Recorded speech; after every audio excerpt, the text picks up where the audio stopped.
Shalom. Shalom, shalom. Ya, selamat malam Bapak Ibu yang hadir dalam Zoom meeting malam hari ini dan juga teman-teman yang dengan setia mengikuti dan mendengarkannya lewat live streaming melalui Facebook atau melalui YouTube. Selamat malam. Jumpa lagi bersama saya Stefanus Liwijaya dalam renungan arti kehadiran Tuhan. Kiranya damai sejahtera dan sukacita dari Allah Bapa, Tuhan Yesus dan Roh Kudus selalu beserta dengan Bapak Ibu dari sekarang dan sampai selama-lamanya. Bapak Ibu, ini adalah satu kasih karunia yang Tuhan berikan kepada saya. Untuk saya boleh menyampaikan pesan Tuhan, apa yang menjadi isi hati Tuhan. Kebenaran firman Tuhan buat Bapak Ibu, saudara semuanya. Dan ini juga yang menjadi kerinduan saya. Itu boleh menjadi berkat bagi Bapak Ibu dan semua orang yang mendengarkannya. Bapak Ibu, kita hidup sekarang ini karena anugerah Tuhan, amin. Kita hidup sekarang karena kasih Tuhan, amin. Dan Tuhanlah yang menjadi sumber kehidupan kita. Dia yang telah menciptakan Bapak Ibu Saudara dan saya untuk menjadi penyembah-penyembahnya. Untuk menjadi penyembah Tuhan. Mari Bapak Ibu, mari kita bawa hidup ini hanya untuk menyembah Dia. Dan kita persembahkan hidup ini. Kita persembahkan hati kita, roh kita, jiwa kita, pikiran, perasaan, kehendak, dan tubuh kita. Sebagai persembahan yang hidup, yang kudus, dan yang berkenan kepada Dia. Mari Bapak Ibu, jadikan Dia, jadikan Tuhan menjadi pusat penyembahan kita. Dan itulah yang Tuhan kehendaki di dalam hidup ini. Bapak Ibu, saya percaya ketika kita memuji dan menyembah Tuhan, ketika kita menaikkan puji-pujian bagi Tuhan, malam hari ini, saya merasakan hadirat Tuhan begitu kuat. Kehadirannya, hadirat Tuhan, hadirnya Tuhan, boleh kita rasakan saat ini secara luar biasa. Dan saya percaya, bukan saja di tempat di mana saya berada, di rumah saya, tetapi saya percaya kehadirannya, kehadiran Tuhan, hadirnya Tuhan juga dapat Bapak Ibu rasakan di tempat di mana Bapak Ibu berada. Karena kehadirannya, hadirat Tuhan, hadirnya Tuhan tidak dapat dibatasi oleh apapun juga. Dan bekerja secara supranatural di tempat di mana Bapak Ibu berada. Terlebih lagi ketika kita tadi menaikkan puji-pujian bagi Tuhan. Meninggikan namanya, memuliakan Tuhan, mengagungkan Tuhan.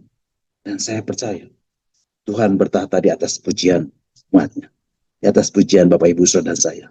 Nah Bapak Ibu, saya juga percaya kita semua memiliki kerinduan untuk mendengarkan bagian-bagian firman Tuhan yang akan saya sampaikan.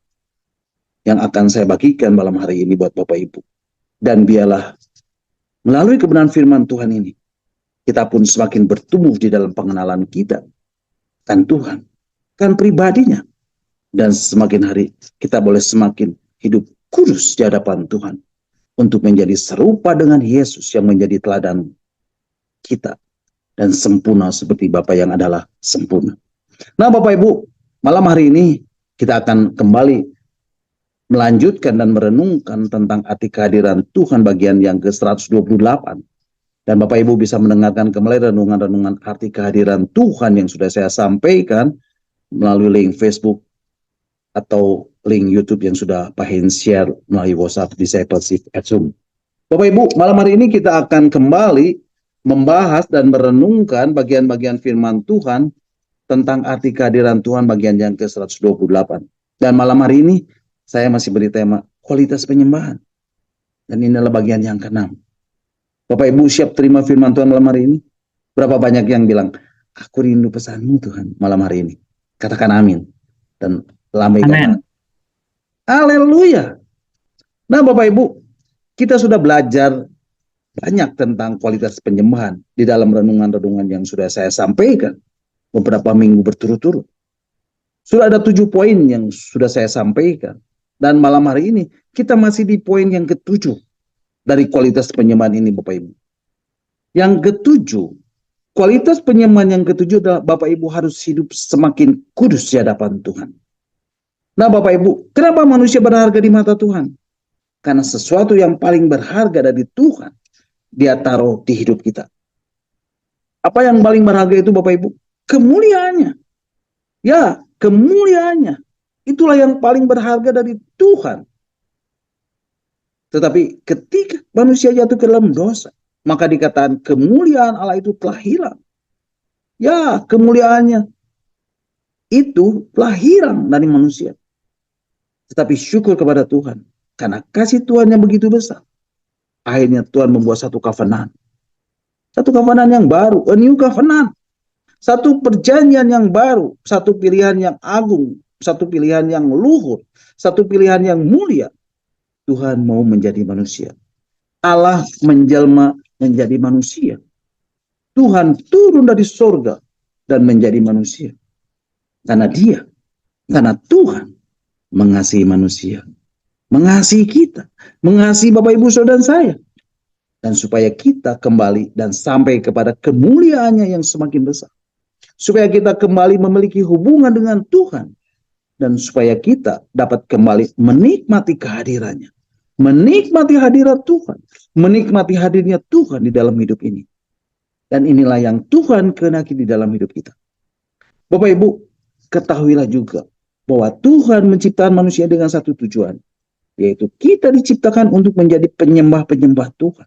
Untuk menyembah Tuhan yang kudus dan mulia. Dan kita, Bapak Ibu Saudara saya, tidak mungkin menyembah Tuhan yang kudus dan mulia itu tanpa kita hidup kudus. Tidak mungkin seseorang menyembah Tuhan tanpa menghargai kekudusan Tuhan. Tidak akan pernah bisa kekudusan Tuhan itu dicampur dengan kenajisan. Tidak akan pernah bisa kekudusan Tuhan dan kemuliaan Tuhan itu dicampur dengan sesuatu yang tidak berkenan kepada Tuhan. Tidak mungkin bisa Bapak Ibu. Sehingga hidup di dalam kekudusan itu menjadi penting saat kita menghampiri Tuhan. Saat kita menghadap Tuhan. Saat kita berhadapan dengan Tuhan. Saat datang untuk menyembah Tuhan. Untuk kita dapat menikmati kehadirannya. Untuk kita dapat menikmati hadirat Tuhan. Untuk kita dapat menikmati hadirnya Tuhan di dalam hidup ini. Dan kekudusan hidup inilah yang akan memimpin kita kepada kemuliaan yang semakin besar. Bapak Ibu, tidak banyak orang Kristen, orang-orang percaya, anak-anak Tuhan, murid-murid Yesus yang memperhatikan hal ini. Yang memperhatikan kekudusan ini. Tetapi sebenarnya ini adalah hal yang paling penting ketika kita mau datang kepada Tuhan. Karena kekudusan ini mahal harganya. Dan banyak orang Kristen, orang-orang percaya, anak-anak Tuhan, murid-murid Yesus yang tidak menghargai kekudusan ini. Hidupnya mengalir saja. Dan sepertinya semuanya sudah oke. Apalagi ketika hidupnya diberkati. Sepertinya hidupnya sudah benar di hadapan Tuhan. Tidak Bapak Ibu. Kekudusan Tuhan itu tidak ada hubungannya dengan berkat. Atau hal-hal yang bersifat materi atau duniawi. Tetapi kekudusan itu berbicara tentang hati. Berhubungan dengan hati. Dengan roh kita. Dan saya percaya bahwa hal-hal yang seperti ini mutlak dan harus kita dengar. Dan kita lakukan. Harus kita terapkan di dalam kehidupan kita. Hidup kudus adalah proses. Satu perjalanan sepanjang hidup kita. Dan itulah yang akan memimpin kita kepada kemuliaannya yang semakin besar. Bapak Ibu, kenapa kekudusan itu mahal harganya? Mari kita akan belajar dan merenungkan hal ini lebih dalam lagi Bapak Ibu. Secara sederhana malam ini kita akan belajar tentang proses pengudusan kehidupan kita. Sebagai anak-anak Tuhan. Dan kita tidak hanya dibenarkan. Tetapi kita harus mengalami proses pengudusan ini. Kenapa Bapak Ibu? Karena Bapak Ibu telah dipanggil untuk hidup sama seperti Dia yang kudus. Yang telah memanggil Bapak Ibu. Mari Bapak Ibu kita akan membacanya di dalam surat 1 Petrus pasal 1 ayat 15 dan 16. Surat 1 Petrus pasal 1 ayat 15 dan 16 mengatakan, tetapi hendaklah kamu menjadi kudus di dalam seluruh hidupmu. Sama seperti Dia yang kudus yang telah memanggil kamu. Ayat 16. Sebab ada tertulis, kuduslah kamu sebab aku kudus. Jadi Bapak Ibu, tidak akan pernah bisa kekudusan Tuhan itu dicampur dengan kenajisan. Tidak akan pernah bisa kekudusan Tuhan dan kemuliaan Tuhan itu dicampur dengan sesuatu yang tidak berkenan kepada Tuhan. Tidak akan pernah bisa kekudusan itu dicampur dengan sesuatu yang cemar. Tidak akan pernah bisa kekudusan itu dicampur dengan yang tidak kudus. Tidak mungkin bisa, Bapak Ibu. Sehingga hidup dalam kekudusan itu penting. Pengudusan itu menjadi penting. Bapak Ibu, kalau berbicara tentang pengudusan, pengudusan ini tidak terlepas dari fase keselamatan. Dan kalau berbicara tentang fase keselamatan, ada 3 fase di dalam keselamatan. Yang pertama dibenarkan, yang kedua dikuduskan, dan yang ketiga dimuliakan. Dan kita harus mengerti terlebih dahulu gambarannya. Jadi ketika Bapak Ibu Saudara saya diselamatkan, kita harus mengerti sebenarnya keselamatan itu apa. Supaya kita semakin paham dan tidak cuma ikut-ikutan. Bahkan saya berani berkata, kalau saudara menyandang keselamatan di KTP, itu belum menjamin keselamatan kita. Tetapi pada saat kita bersungguh hati bahwa kita diselamatkan dan mengerti bahwa keselamatan itu seperti apa, nah disitulah kita benar-benar diselamatkan. Bapak Ibu perhatikan, dikatakan keselamatan itu memiliki 3 fase. Dan kita, Bapak Ibu Saudara saya harus melewati ketiga-tiganya. Yang pertama adalah pembenaran atau justification. Apa artinya pembenaran, Bapak Ibu? Atau apa artinya seseorang dibenarkan oleh Allah? Nah, Bapak Ibu, untuk kita bisa mengetahui hal itu, Bapak Ibu harus mengerti tentang konsep dosa. Karena ini berkaitan dengan konsep dosa. Dan kalau kita berbicara tentang konsep dosa, dosa itu ada 2 macam. Yang pertama, perbuatan dosa. Dan yang kedua, sifat dosa. Perbuatan dosa adalah semua yang kita lakukan yang melawan firman Tuhan. Tetapi sifat dosa itu adalah menyangkut masalah hakikat keberdosaan kita. Status kita terlepas dari perbuatan dosa kita. Dan status kita adalah orang berdosa. Itulah status manusia di hadapan Allah. Semua manusia adalah berdosa. Tidak peduli dia sudah melakukan perbuatan dosa atau belum. Yang menjadi pertanyaannya adalah, dari mana hakikat keberdosaan kita? Dari mana status keberdosaan kita? Mari Bapak Ibu kita akan membaca di dalam surat Roma pasal 5 ayat 12. Surat Roma pasal 5 ayat 12 mengatakan, sebab itu sama seperti dosa telah masuk ke dalam dunia oleh satu orang, dan oleh dosa itu juga maut. Demikianlah maut itu telah menjalar kepada semua orang, karena semua orang telah berbuat dosa. Nah Bapak Ibu, karena satu orang, maut menjalar kepada semua orang. Siapa satu orang ini Bapak Ibu? Ia adalah Adam. Ya, Adam. Kemudian di dalam surat Roma pasal 5 ayat 18 dan 19 mengatakan, sebab itu sama seperti oleh satu pelanggaran, semua orang beroleh penghukuman. Demikian pula oleh satu perbuatan kebenaran, semua orang beroleh pembenaran untuk hidup. Jadi, sama seperti oleh ketidaktaatan satu orang, semua orang telah menjadi orang berdosa. Demikian pula oleh ketaatan satu orang, semua orang menjadi orang benar. Jadi Bapak Ibu, melalui satu pelanggaran, yaitu pelanggaran Adam, semua orang beroleh penghukuman. Karena ketidaktaatan satu orang, yaitu ketidaktaatan Adam, maka banyak orang menjadi berdosa. Jadi Bapak Ibu, kita berstatus berdosa karena Adam. Karena Adamlah manusia seluruhnya mempunyai sifat dan status sebagai orang berdosa. Pertanyaannya, mengapa karena Adam kita jadi turut berdosa? Mengapa pelanggaran Adam diperhitungkan kepada kita? Karena kita semua adalah keturunan Abraham. Adam. Karena Adam hakikatnya sudah menjadi orang berdosa, maka otomatis keturunan jadi orang berdosa. Itu sebabnya Adam, orang berdosa, maka anaknya, keturunannya juga berdosa. Karena semua manusia berasal dari Adam. Dan semuanya berstatus seperti Adam. Jadi Adam itu di dalam kitab suci dianggap sebagai perwakilan manusia. Perwakilan kita semua. Jadi waktu Adam jatuh, semua jatuh. Waktu Adam cemar, semua cemar. Waktu Adam berdosa, semua berdosa. Bapak Ibu, karena Adam berdosa, semua keturunannya jadi orang berdosa. Itulah status kita. Nah Bapak Ibu, di hadapan Tuhan, status kita adalah orang berdosa. Tetapi saat kita beriman kepada Kristus, maka kita dibenarkan. Jadi kalau begitu dibenarkan itu apa?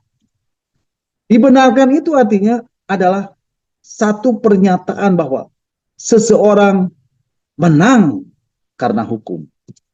Satu pernyataan bahwa seseorang itu menang secara hukum. Karena itu, arti dibenarkan di hadapan Allah adalah Allah mengganti status seseorang berdosa itu menjadi berstatus sebagai orang benar. Jadi yang tadinya kita berstatus orang berdosa, setelah kita beriman kepada Kristus, maka Allah menyatakan statusnya di hadapan anaknya sebagai orang benar. Jadi Bapak Ibu, pembenaran itu adalah status tindakan cuma-cuma, di mana Allah mengampuni semua dosa kita dan menerima kita sebagai orang benar dalam pandangannya. Jadi Bapak Ibu, ketika kita dinyatakan benar, sekalipun kita penuh dengan dosa, maka kita dipandang sebagai orang benar. Tidak peduli seberapa dosanya kita, seberapa hitamnya dosa kita di hadapan atau di mata Tuhan. Tetapi saat kita percaya kepada Yesus, maka status kita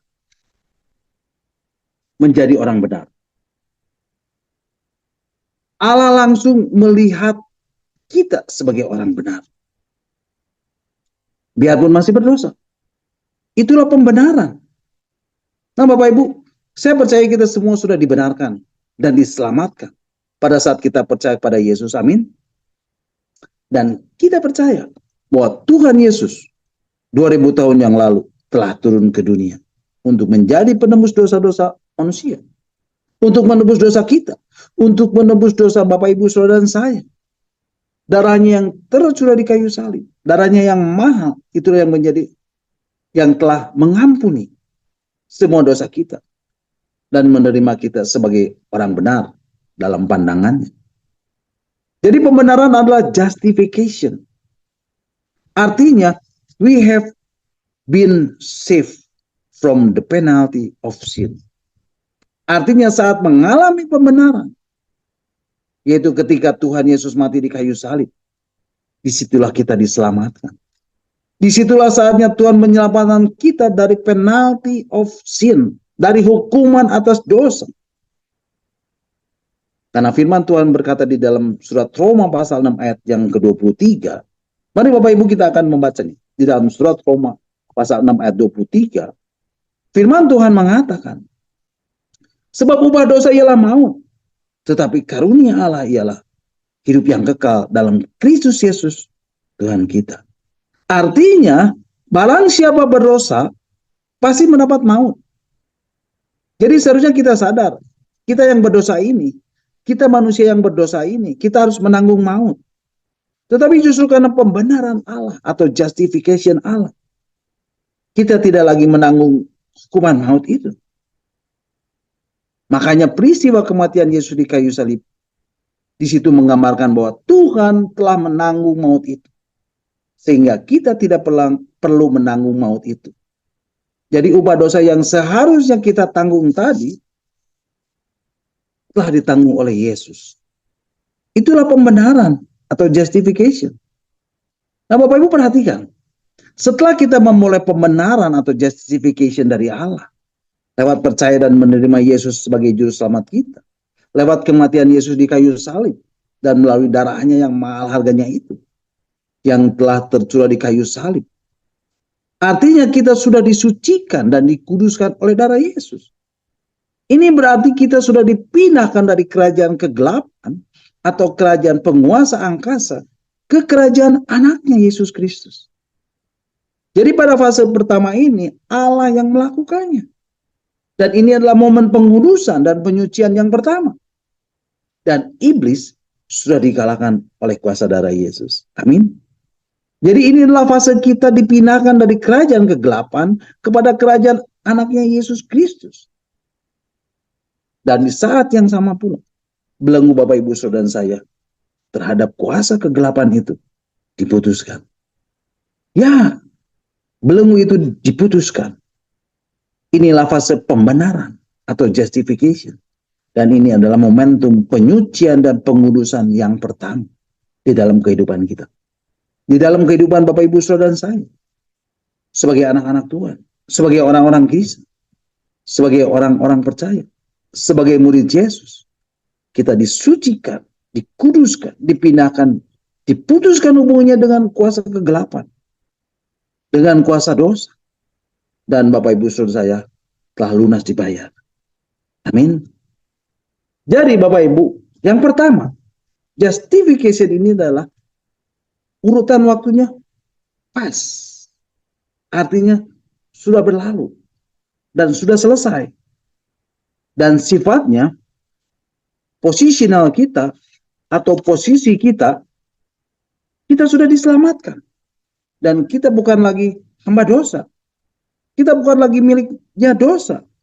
Tetapi kita sudah menjadi milik Allah. Dan kita hambanya Allah. Kita hambanya Tuhan.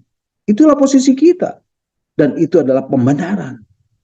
Dan melalui pembenaran itulah posisi kita. Bukan lagi menjadi seteru Allah. Tetapi kita menjadi di pihaknya. Di pihak Allah. Kita berada di pihak Allah. Itulah justification. Selanjutnya dikatakan yang kedua, justification is free. Sifatnya gratis, cuma-cuma, dan harganya nggak usah dibayar. Karena Tuhan Yesus sudah membayarnya di kayu salib. Jadi gratis Bapak Ibu. Yang ketiga, justification itu dikatakan life-changing promise. Mengubah kehidupan kita, mengubah janji dalam kehidupan kita. Yang keempat, justification itu sifatnya instan. Setelah kita percaya kepada Tuhan, kita sudah dibenarkan dan kita sudah diselamatkan. Yang kelima, justification is my faith. Percaya dengan iman kita. Yang keenam, justification is not as result of work. Bukan hasil usaha kita. Yang ketujuh, justification itu our position in Christ. Posisi kita di dalam Kristus. Yang kedelapan, justification itu what God has done to me. Apa yang Tuhan sudah lakukan buat saya. Yang kesembilan, justification itu berbicara God commitment to me. Janji Tuhan. Komitmen Tuhan untuk saudara dan saya. Janji Tuhan, kita diselamatkan. Kita ditebus oleh darah Yesus. Yang ke-10, justification itu believe in God's command. Percaya janji Tuhan dan percaya kepada ketetapan Tuhan. Dan yang terakhir, justification adalah fakta bahwa kita sudah diselamatkan.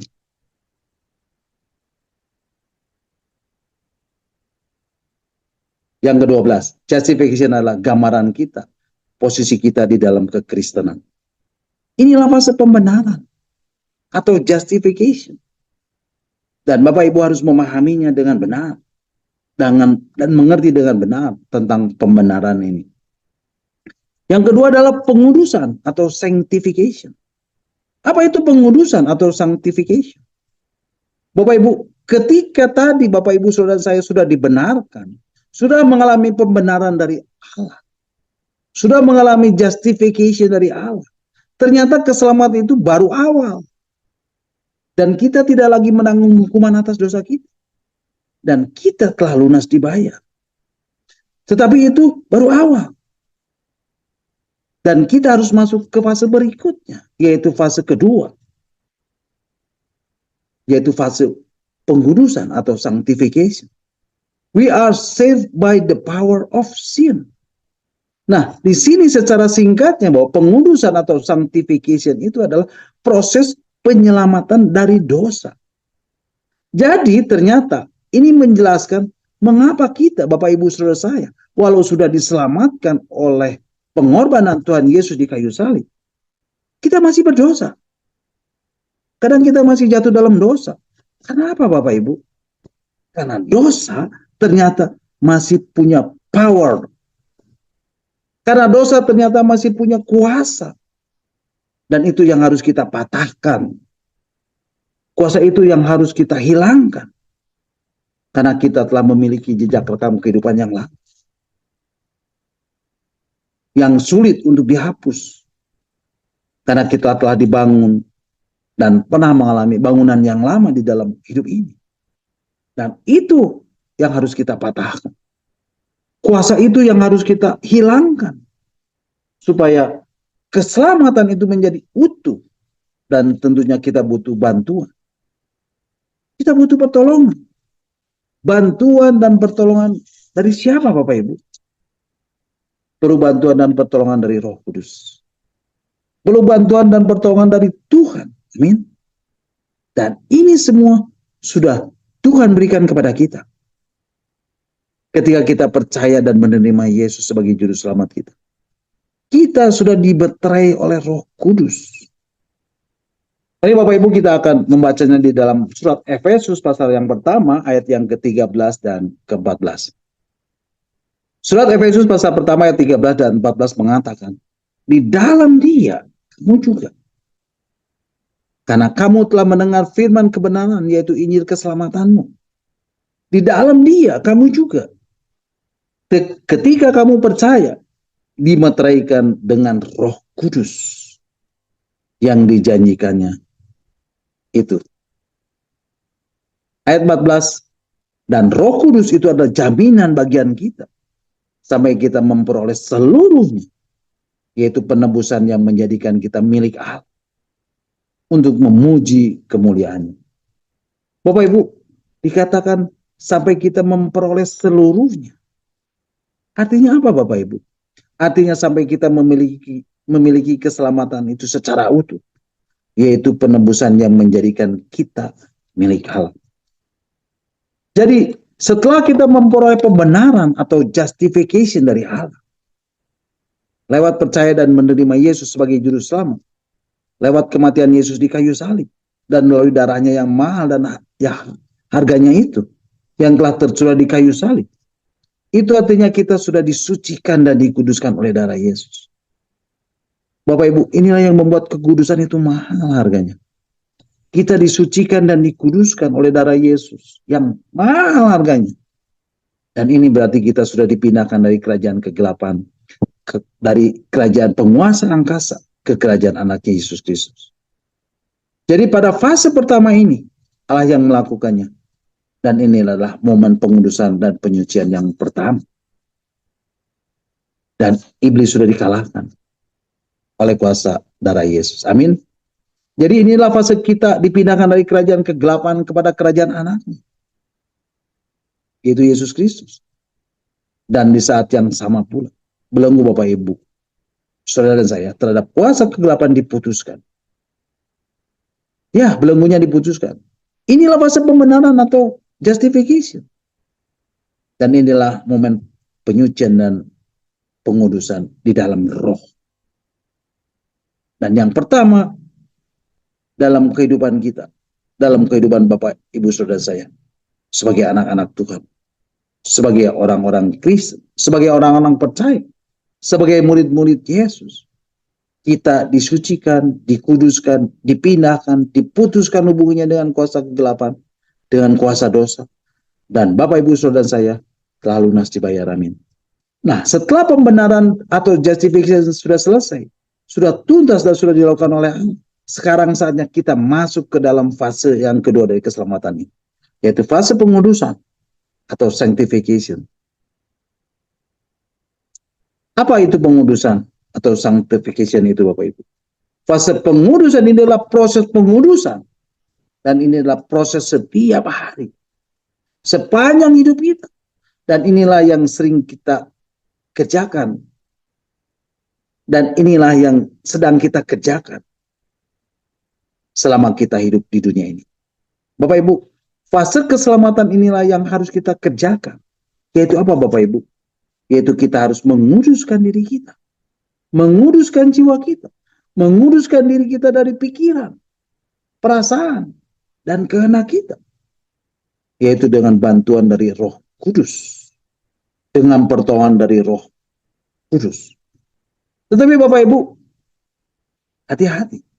Ada banyak orang Kristen, orang-orang percaya, anak-anak Tuhan, murid-murid Yesus, yang menjadikan keselamatan itu cukup dengan hanya menerima Yesus sebagai juru selamat. Dan semuanya dianggap sudah beres. Karena semuanya sudah ditebus oleh Yesus di atas kayu salib. Dan tidak lagi melakukan fase keselamatan yang kedua ini. Yaitu pengudusan. Tidak lagi melakukan proses pengudusan ini selama hidup di dunia ini. Padahal kehidupan yang kudus yang seharusnya menjadi harga mati. Yang mutlak, yang absolut. Dan tidak ada toleransi. Itu harus kita lakukan.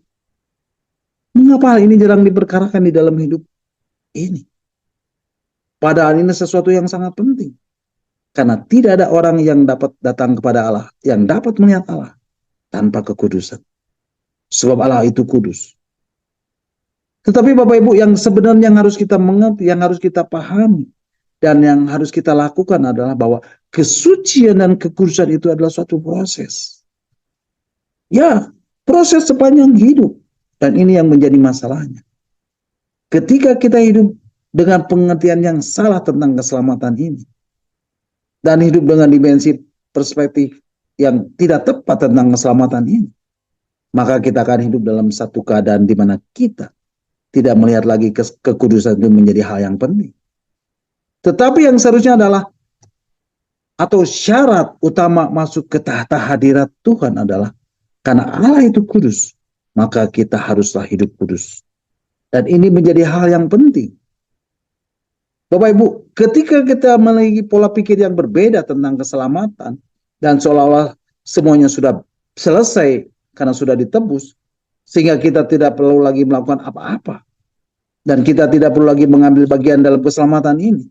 Hati-hati Bapak Ibu, ini ada jalan yang salah. Ajaran yang salah, yang menjadikan orang-orang Kristen, orang-orang percaya, anak-anak Tuhan, murid-murid Yesus, tidak melakukan apa-apa, dan tidak mengerjakan keselamatan itu dengan takut dan gentar. Dan kehidupan yang seperti ini, yang membuat orang-orang Kristen, orang-orang percaya, anak-anak Tuhan, murid-murid Yesus, menjadi tidak bertumbuh di dalam iman dan pengenalan tentang Allah, dan hidupnya hanya sebagai bayi rohani. Jadi Bapak Ibu, tidak cukup hanya dengan diselamatkan dan dibenarkan, kemudian menerima pembenaran atau justification, tetapi ternyata keselamatan itu ada 3 dikatakan. Tidak cukup kita hanya dibebaskan dari hukuman dosa, tetapi kita pun harus dibebaskan dari kuasa dosa, yaitu melalui proses pengudusan setiap hari sepanjang hidup ini. Jadi Bapak Ibu, inilah yang menjadi konsepnya, yaitu pengudusan atau sanctification ini berbicara tentang saat ini. Dan ini sedang kita kerjakan sekarang. Dan sifatnya apa Bapak Ibu? Sifatnya progresif. Artinya apa Bapak Ibu? Artinya terus bertambah, dan terus bertambah. Progresif. Prosesnya berjalan bukan secara lurus, tetapi progresif dan terus bertambah. Dan kita semakin hari semakin dikuduskan and becoming like Christ. Jadi fokusnya pengudusan ini adalah menjadi serupa dengan Kristus. Dan itulah yang harus dan sedang kita kerjakan setiap hari. Seperti firman Tuhan mengatakan di dalam 2 Korintus pasal 3 ayat 18b. Mari Bapak Ibu kita akan membacanya. Surat 2 Korintus pasal 3 ayat 18b, firman Tuhan mengatakan, dan karena kemuliaan itu datangnya dari Tuhan yang adalah roh, maka kita diubah menjadi serupa dengan gambar dalam kemuliaan yang semakin besar. Bapak Ibu, inilah yang harus kita kerjakan setiap hari. Inilah yang harus kita perjuangkan setiap hari, sepanjang hidup ini. Yaitu supaya kita diubahkan dan menjadi serupa dengan gambarnya dalam kemuliaan yang semakin besar. Jadi Bapak Ibu,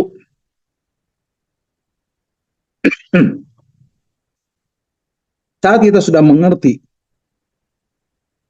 konsep keselamatan itu,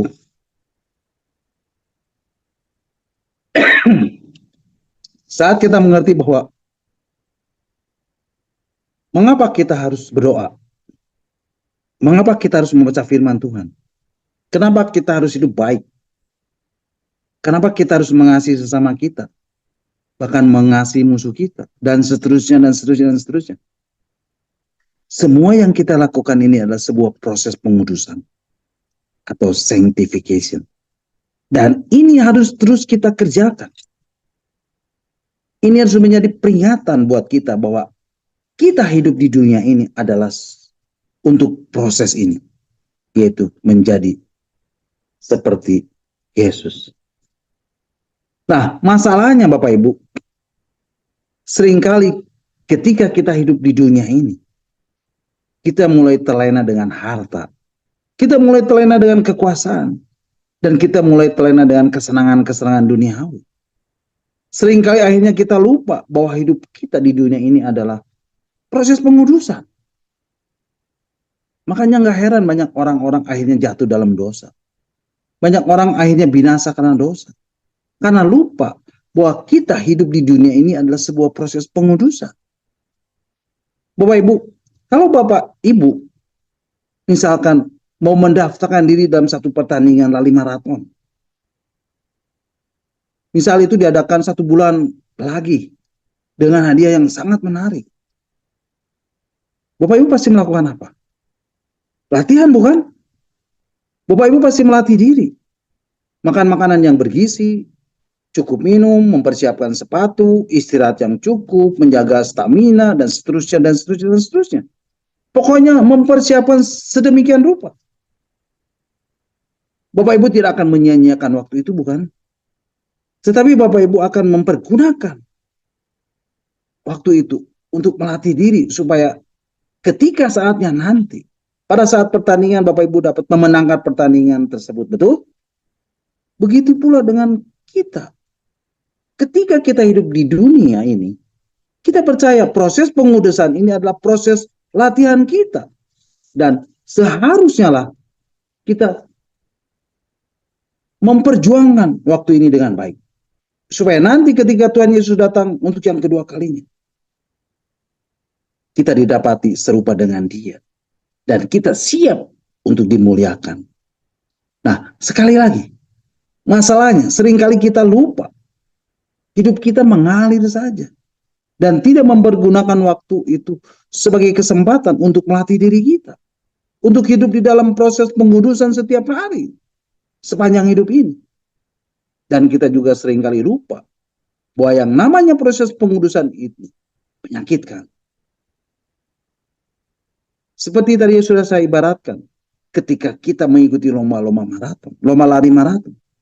Apakah lomba lari itu enak? Tentu tidak.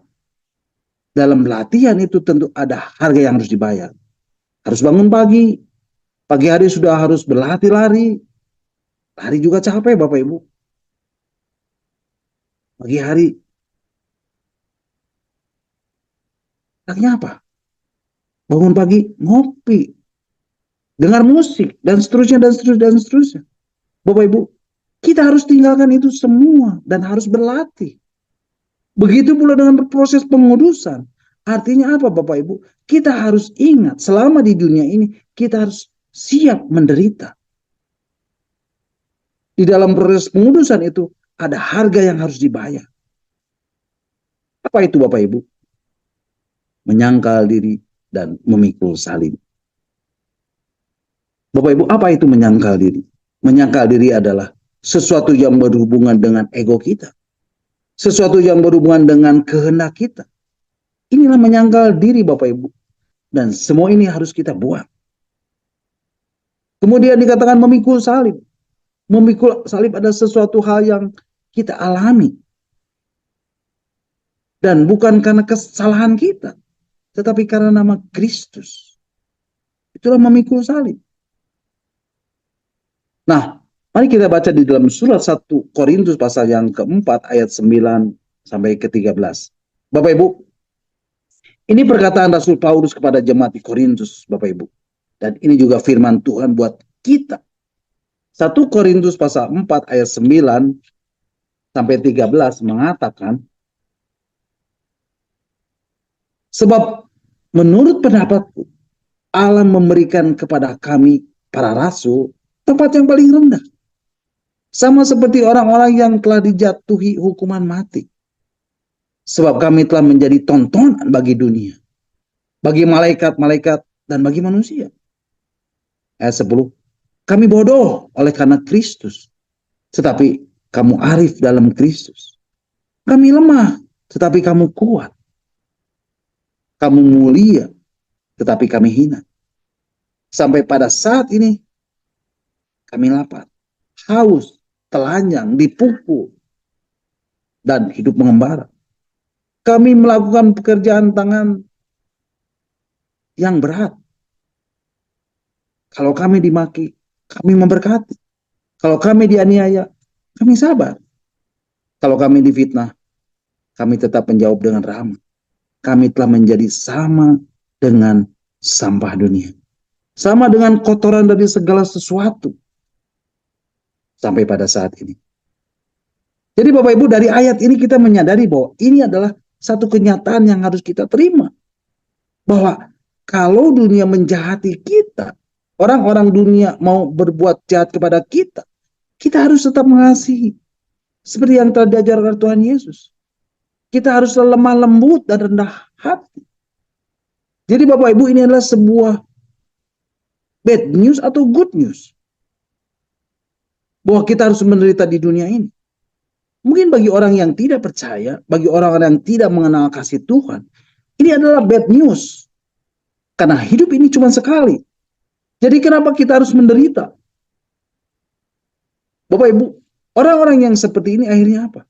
Akhirnya mempergunakan hidupnya untuk bersenang-senang. Dan mencari kebahagiaan serta kenikmatan yang dunia sediakan. Tetapi kita adalah orang yang dipanggil. Kita percaya dan kita diselamatkan. Maka sama seperti Rasul Paulus, kita adalah hamba Kristus. Kita mengikut Kristus dan kita percaya bahwa inilah salib Kristus yang harus kita pikul. Kita siap kalaupun kita harus menderita. Amin Bapak Ibu. Bapak Ibu, ini bukan firman Tuhan yang enak didengar oleh telinga. Tetapi kebenaran firman Tuhan ini harus tetap disampaikan. Dan kita percaya ini adalah proses pengudusan. Seperti sebuah bejana. Bejana itu awalnya dari tanah liat. Yang harus dipukul-pukul sedemikian rupa.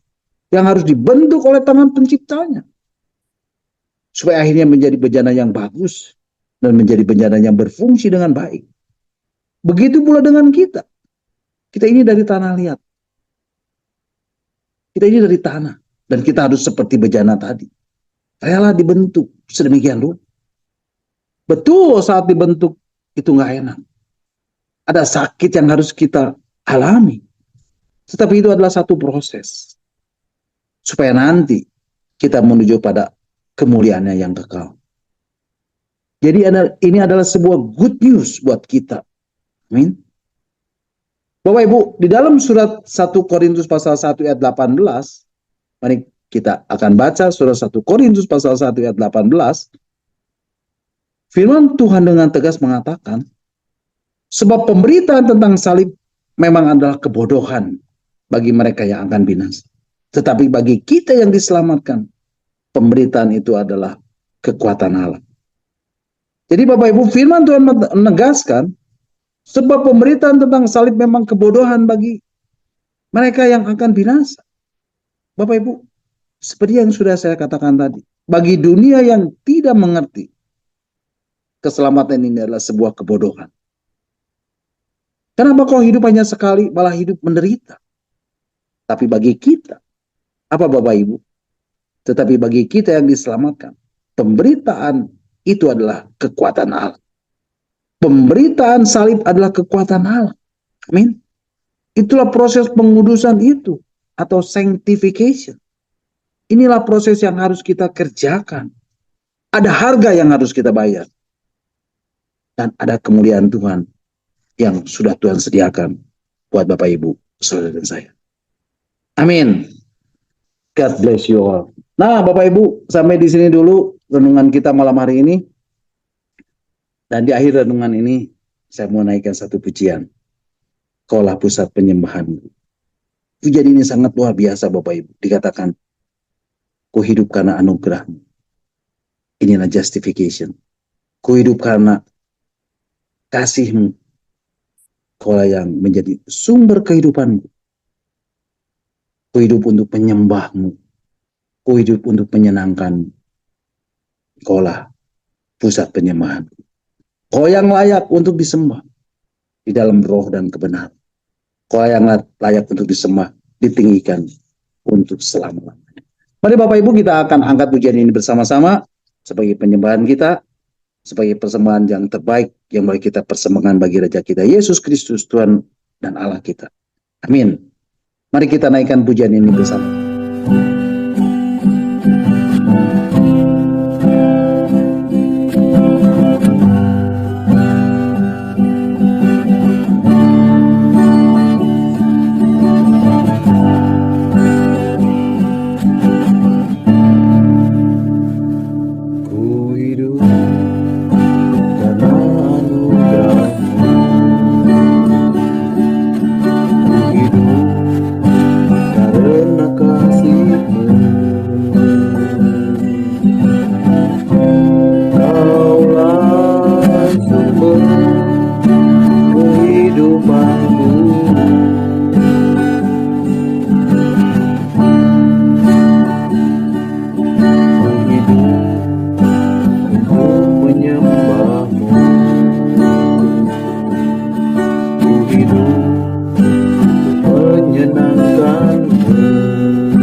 di dalam roh dan kebenaran.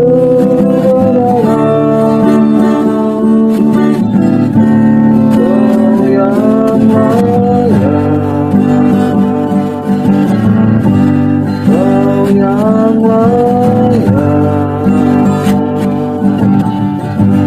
Kau layak disembah, ditinggikan untuk selamanya.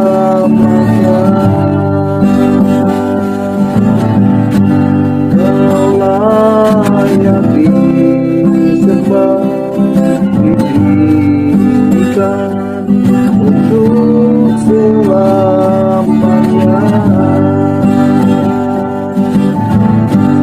Kau layak disembah, ditinggikan untuk selamanya.